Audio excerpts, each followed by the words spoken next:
Hello viewers, আজকে আমরা bishop score সম্পর্কে জানব। তাহলে এই বিশপ স্কোরটি আবিষ্কার করেছেন ডক্টর এডওয়ার্ড বিশপ 1964 সালে। এই বিশপ স্কোরটা হচ্ছে যে সার্ভিক্সটাকে অ্যানালাইসিস করবে ডিউরিং লেবারে।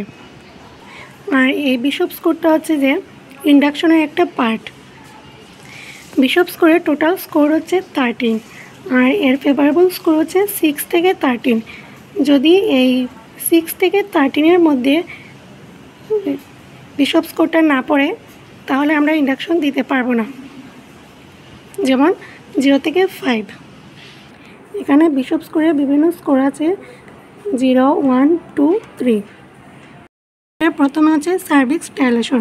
যদি সার্ভিক্স ডাইলেশন একদমই যদি ক্লোজড থাকে তখন সেটা স্কোর 0 হবে, এবং যদি স্কোর 1 থেকে 2 cm হয় তাহলে এটা স্কোর 1-এ পড়বে।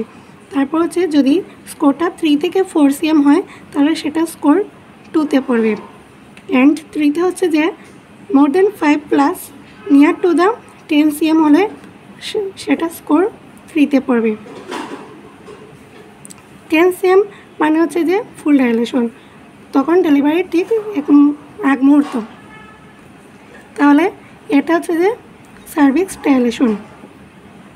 হচ্ছে পজিশনিংয়ের মধ্যে আছে পোস্টেরিয়র, মিডল, এন্টেরিয়র। তাহলে যদি পোস্টেরিয়র হয় তাহলে 0 হবে, অ্যান্ড মিডল যদি হয় তাহলে 1 হবে, আর যদি এন্টেরিয়র হয় তাহলে 2-তে হবে।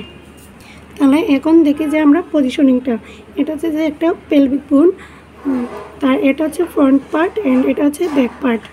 তো যদি সার্ভিক্সটা এই এন্টেরিয়র থাকে, এখানে থাকে তাহলে সেটা এন্টেরিয়র, আর যদি এখানে থাকে তাহলে সেটা মিডল, অ্যান্ড এটা যদি ব্যাকের দিকে থাকে তাহলে সেটা পোস্টেরিয়র। তাহলে এটাই হচ্ছে যে এখানে পোস্টেরিয়র। পজিশনিংয়ে হচ্ছে পোস্টেরিয়রে স্কোর 0, মিডল হচ্ছে স্কোর 1 হবে, অ্যান্ড এন্টেরিয়র হচ্ছে স্কোর 2 হবে। পজিশনিংটা বুঝলাম। তারপর এখন আসি আমরা কনসিস্টেন্সিতে।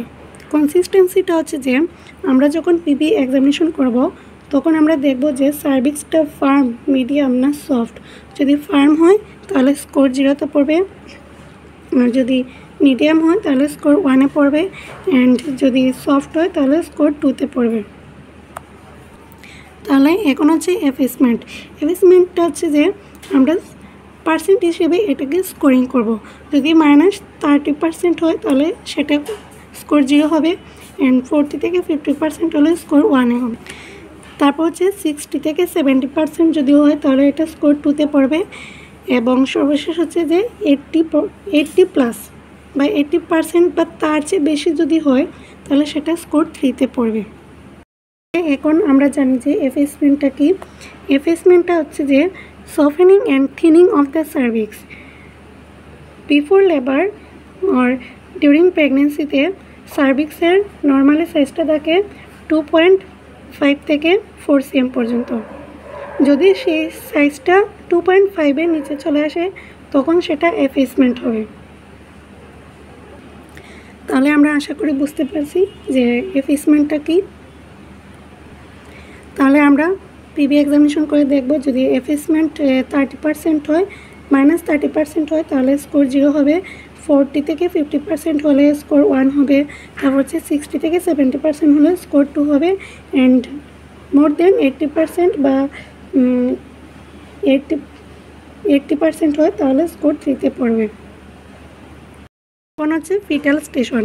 ফিটাল স্টেশনের মধ্যে হচ্ছে যে এটা হচ্ছে পেলভিক বোনের ইশিয়াল যে স্পাইন, সেই স্পাইনের উপরে যদি হয় তাহলে সেটা মাইনাস হিসেবে ধরা হবে। তাহলে -3 হলে স্কোর 0, অ্যান্ড -2 হলে স্কোর 1-এর মধ্যে পড়বে, অ্যান্ড যদি -1 থেকে 0 হয় তাহলে 1 অথবা 0 হয় তাহলে স্কোর 2-তে পড়বে, অ্যান্ড যদি ইশিয়াল স্পাইনের নিচের দিক দিয়ে আসে যেমন +1 +2 তাহলে সেটা স্কোর 3-তে পড়বে। তাহলে এটা হচ্ছে একটা পেলভিক বোন, এটা হচ্ছে ইশিয়াল স্পাইন, তো এটা হচ্ছে ব্যাক পার্ট আর এটা হচ্ছে ফ্রন্ট পার্ট। আর উপর দিক দিয়ে হচ্ছে মাইনাস হিসেবে হিসাব করা হয়, এর নিচ দিক দিয়ে হচ্ছে প্লাস হিসেবে হিসাব করা হয়। তাহলে এটা হচ্ছে ফিটাল স্টেশন। আশা করি সবাই বিশপ স্কোরটা বুঝতে পারছেন। তাহলে আজকের জন্য এখানেই শেষ। ভালো থাকবেন সবাই।